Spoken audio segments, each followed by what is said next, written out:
Hello friends, तो स्वागत है आपको मेरा YouTube channel Agarwal online class में। तो आज हम इस वीडियो में बताने वाले हैं कि विलोपन विधि द्वारा निम्नलिखित समीकरण को कैसे हल किया जाता है। आप वीडियो पूरा देखिएगा। उम्मीद करता हूं कि आपको पूर्ण तरीके से समझ आएगा। अगर आपको वीडियो ये अच्छा लगे तो लाइक सब्सक्राइब कीजिएगा और अपने दोस्तों के पास शेयर भी कीजिएगा।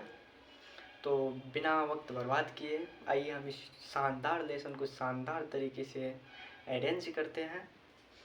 देखिए, हमारा ये सवाल है x प्लस 5 बराबर 5 और 3x प्लस और 2x प्लस 3y बराबर 4। तो देखिए, हम इसको बनाते हैं। पहले समीकरण मान लेते हैं दोनों को। जैसे इसको मान लेते हैं x प्लस वाई बराबर 5, इसको हम समीकरण 1 मान लेते हैं। और 2x प्लस 3y बराबर 4, इसको हम समीकरण 2 मान लेते हैं। तो अब इसमें देखना है कि किसी एक के गुणांक को सेम करना है। जैसे x के गुणांक हो या y के गुणांक हो, दोनों में से किसी एक के गुणांक को सेम करना होगा। जैसे आप यहाँ पर देखिए, यहाँ पर x के गुणांक 1 है, यहाँ पर x का गुणांक 2 है, यहाँ पर y का गुणांक 1 है और यहाँ पर 3 है। तो हम किसी एक के गुणांक को सेम कर लेते हैं। जैसे यहाँ पर हम x के गुणांक को ही सेम कर लेते हैं। तो यहाँ पर 1 है तो और यहाँ पर 2 है, तो सेम करने के लिए इसमें 2 से गुना करना होगा। तो आइए हम करते हैं। तो इसमें हम अगर 2 से गुना कर देंगे तो ये 2 फुट जाएगा।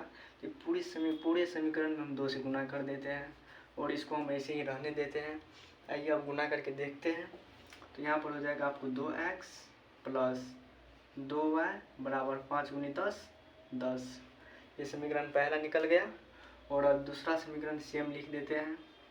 2x प्लस 3y बराबर 4।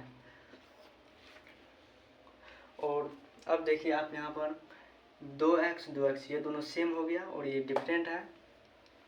तो अब देखेंगे कि इसको जोड़ने से ये दोनों हट जाता है या कि घटाने से। तो जोड़ेंगे तो ये ना हटेगा, 4x हो जाएगा। तो इसीलिए इसको हम घटाएंगे। तो यहाँ पर लिख देते हैं हम घटाने पर जब घटाएंगे तो चिन्ह बदल जाएगा। जैसे प्लस माइनस हो जाता है और माइनस प्लस हो जाता है। तो यहाँ पर नहीं कुछ है तो प्लस है तो ये बदल करके माइनस हो जाएगा। यहाँ पर प्लस है तो ये भी बदल करके माइनस हो जाएगा। यहाँ पर भी प्लस है तो ये बदल करके माइनस हो जाएगा।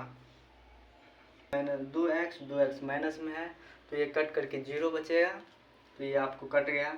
और यहाँ पर अब देखिए, प्लस में 2y और माइनस में 3y है। तो इसको घटाएंगे तो माइनस में y बचेगा। तो ये आपको माइनस में y बच गया। और यहाँ पर देखिए, ये प्लस में 10 है और यहाँ पर माइनस में 4 है। तो 10 में से 4 गया तो आपको 6 बचेगा। तो यहाँ पर 6 हो गया, माइनस में हो गया। और यहाँ पर प्लस में है 6। तो यहाँ पर दोनों तरफ हम क्या करते हैं, माइनस से गुना कर देते हैं।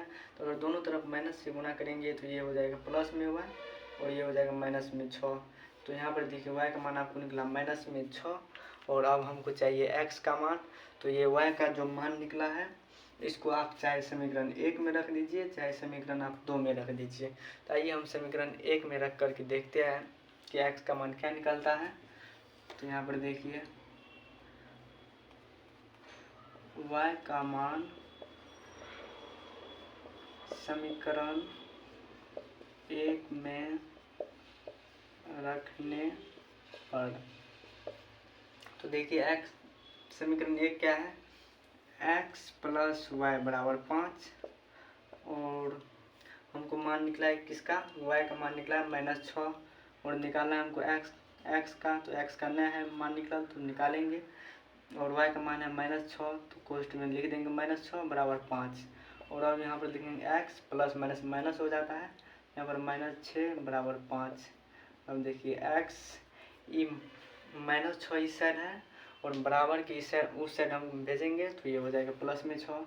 तो यहाँ पर 5 पहले से हैं और ये प्लस में 6। देखिए, x बराबर 6 5 11।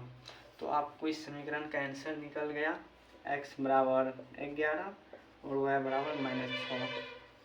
तो उम्मीद करता हूँ कि ये आपको अच्छी तरीके से समझ में आया होगा।